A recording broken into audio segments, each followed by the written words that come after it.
Most of the diseases that we are looking at today are inflammatory diseases. Asthma is one, cardiovascular. The ones I've talked about lately, diabetes, it's an inflammatory disease. And now we know that Alzheimer's is a response. It's an inflammatory response.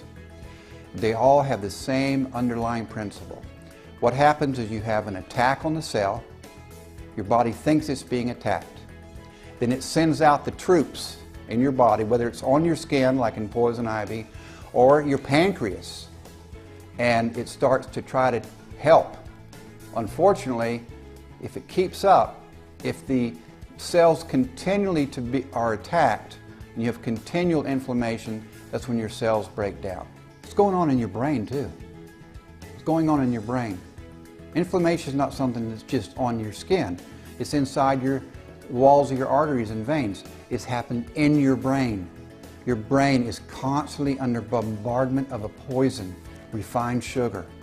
You just don't know it. Everyone is under a long-term, subtle inflammation, and they don't even realize it. It takes something like Emulin, it gets rid of that inflammation. All of a sudden you're alert. You can sleep better. You're relaxed when you do wake up. It's because this is where you should have been, and you just didn't know it. Cholesterol is a Band-Aid to try to cover up the wounds that you have caused by having inflamed inside of your arteries. So when people tell me I've got high cholesterol, I say, well, that's just a symptom. You've just got Band-Aids in your body. And leads to scarring of that tissue. Wounds, micro cuts, micro abrasions.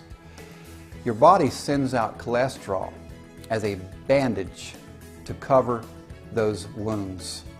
That's why your arteries get clogged, because it's full of bandages. Sounds kind of funny, doesn't it?